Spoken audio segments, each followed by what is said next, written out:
இன்றைக்கி நான் மசால் வடை தாங்க செய்ய போகிறேன். வாங்க மசால் வடையை கடலைப்பருப்பை மட்டுமே பயன்படுத்தி கிறிஸ்பியாக உள்ள சாஃப்டாக எப்படி செய்யறதுன்னு பார்க்கலாம். அதுக்கு முன்னாடி இந்த சேனலை சப்ஸ்கிரைப் பண்ணாதவங்க சப்ஸ்கிரைப் பண்ணிக்கோங்க ஃப்ரெண்ட்ஸ். ஒரு சிலருக்கு கடலைப்பருப்பு மசால் வடை ஹார்டாக வந்துடும். அது ஏன் வருதுன்னுட்டும் இந்த வீடியோக்குள்ளே பார்க்கலாம்.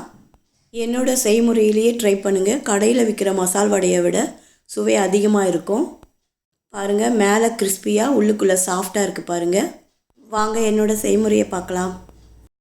அதுக்கு நான் 250 கிராம் கடலைப்பருப்பை 3 முறை அலசிட்டு ஒரு 2 மணி நேரம் ஊற வச்சு ஊறினதுக்கப்புறம் தண்ணியெல்லாம் வடிகட்டி எடுத்துக்கணும். இப்போ ஒரு மிக்ஸி ஜாரில் ஒரு துண்டு இஞ்சியை 4 கட் பண்ணி சேர்த்துக்குங்க. 4 பல்லு பூண்டையும் 4 கட் பண்ணி சேர்த்துக்குங்க. 4 பச்சை மிளகாவையும் கட் பண்ணி சேர்த்துக்குங்க. 1 ஸ்பூன் பெருஞ்சீரகத்தையும் சேர்த்து மிக்சியில் கொரன்னு அரைச்சி எடுத்துக்கோங்க. இந்த மாதிரி கொரன்னு இருக்கணும். இப்போ இந்த மசாலாவை ஒரு பாத்திரத்தில் ட்ரான்ஸ்ஃபர் பண்ணிவிடுங்க.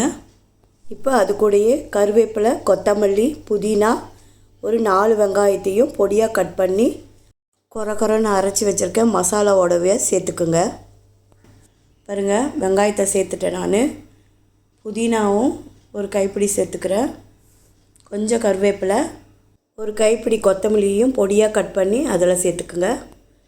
இப்போ நம்ம கடலைப்பருப்பை மிக்ஸி ஜாரில் போட்டு அரைக்க வேண்டியது தான்.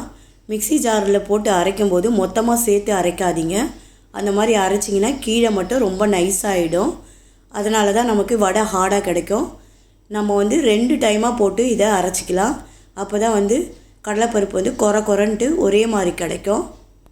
அரைச்ச வடை மாவை வெங்காயத்தோடு சேர்த்துக்குங்க. தேவையான அளவுக்கு உப்பு சேர்த்துட்டு இது எல்லாத்தையும் ஒன்றா சேர்த்து நல்லா மிக்ஸ் பண்ணுங்கள். மிக்ஸ் பண்ணும்போது வெங்காயத்தெல்லாம் நல்லா உடச்சி விட்டு மிக்ஸ் பண்ணுங்கள். மசாலாவோடு சேர்த்து மாவை நல்லா மிக்ஸ் பண்ணணும். பாருங்கள், இந்த மாதிரி மிக்ஸ் பண்ணிக்கணும். அவ்வளோதான், நம்ம நல்லா மிக்ஸ் பண்ணியாச்சு. இப்போது எந்த சைஸ்க்கு நமக்கு வடை வேணுமோ அந்த சைஸுக்கு உருட்டி எடுத்து ஒரு பிளேட்டில் வச்சுக்கோங்க.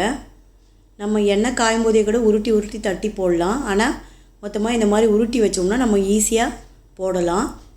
இப்போ எண்ணெய் சூடாயிடுச்சான்னு செக் பண்ணிவிட்டு நம்ம வடையை போட வேண்டியது தான். பாருங்கள், நான் ஒரு உருண்டையை எடுத்து உள்ளங்கையில் வச்சு ஒரே ஒரு ப்ரெஸ் பண்ணுறேன். அவ்வளோதான். இப்போ எடுத்து நம்ம ஆயிலில் போட வேண்டியது தான். வானல் எந்த சைஸ்க்கு இருக்குதோ அதுக்கு தகுந்த மாதிரி 6 வடையோ 8 வடையோ போட்டு பொரித்து எடுத்துக்குங்க. போடும்போது பாருங்கள் எண்ணெய் எப்படி பொங்குதுன்னுட்டு. அது வேக அந்த ஆயில் பொங்கிறது கம்மியாயிடும். ஸ்டவ்வை கொஞ்சம் சிம்மில் வச்சுக்கிட்டு பொரிச்சு எடுங்க. அப்போ தான் உள்ளுக்குள்ளெல்லாம் நல்லா வேகும். பாருங்கள், லைட்டாக திருப்பி விட்டிங்கன்னா இன்னும் வேகலை. இது நல்லா ப்ரௌன் கலராக வரும்போது தான் வெந்திருக்கும்.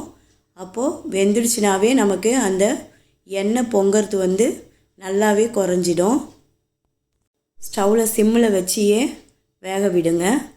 நல்லா ப்ரௌன் கலர் ஆன உடனே நம்ம வடையை எடுத்துட வேண்டியதான். அவ்வளோ டேஸ்ட்டாக இருக்கும். ட்ரை பண்ணுங்கள். உங்களுக்கு ஹார்டாலாம் வராது. நல்லா மொறுன்னு கிடைக்கும். உள்ளுக்குள்ளே சாஃப்டாக இருக்கும். குழந்தைங்களையுமே விரும்பி சாப்பிடுவாங்க. ட்ரை பண்ணிவிட்டு லைக் பண்ணுங்கள், ஷேர் பண்ணுங்கள், கமெண்ட் பண்ணுங்கள் ஃப்ரெண்ட்ஸ்.